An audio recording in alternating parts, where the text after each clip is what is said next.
Hi guys, welcome back to my channel. This is Ruchika from Caterpillar Designs. Here are the materials and supplies to make this beautiful home decor piece. I've had this large wooden crate in my kitchen for some time and I use it to store my jars and bottles. So today I thought of giving it a quick makeover. The first thing I do is remove the hardware on the crate as I don't want to paint over it.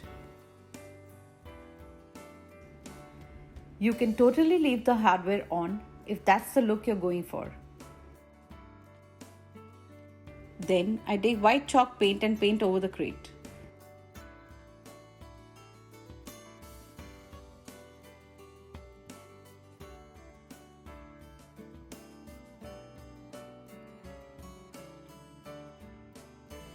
I just give it one coat of paint and then wipe it down with a piece of cloth as I want a whitewash kind of a look for this piece.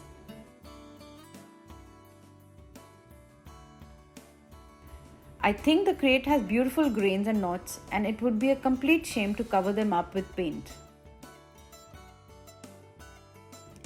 If you don't have chalk paints, you can use acrylic paints in the same way.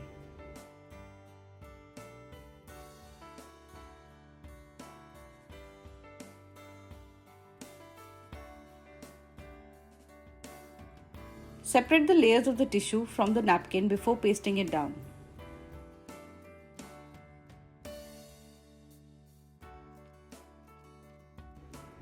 Decide on how you want to lay down the napkin design on the sides.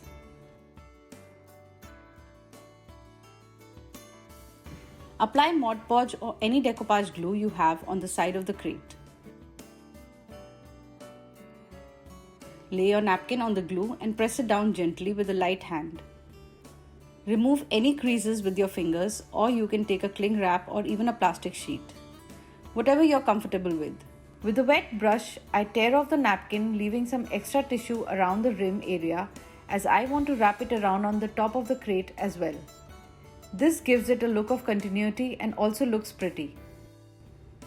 Match the rest of the remaining area with the leftover napkin and repeat the process of tearing the extra bits.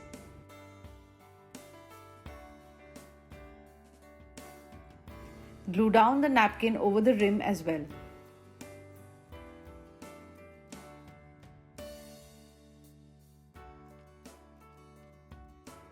Remove the excess tissue by sanding it off with a sanding block or sanding paper. Here I'm using a 220 grit sanding block on the bigger areas and the same grit sanding paper for the smaller areas and harder to get into grooves. Follow the same procedures on all sides of the crate. Apply Mod Podge over the napkin to seal it. Taking a kitchen sponge, I dab it over the wet glue. This removes any brush marks that might come when using a brush.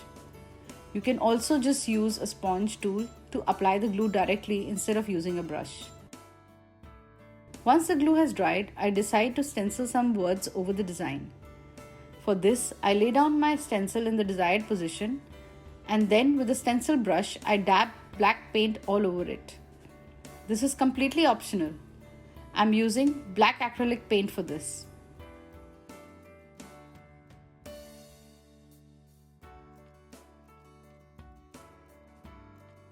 I would highly recommend using stencil brushes over your stencils as it gives a very crisp result when dabbing. Another thing to remember is to first dab the excess paint off on a piece of cloth or paper before you put it on the stencils. This will reduce the chances of any bleed throughs under the stencil. For the final step, I varnish the entire tray with a water-based varnish. I have used Minwax polyacrylic varnish, but you can use whatever brand is available in your area. I would advise you to layer it with at least 2 coats if not more. This will seal the crate well. Make sure you apply the varnish all over the piece you're working with, outside as well as on the insides and between the crevices too.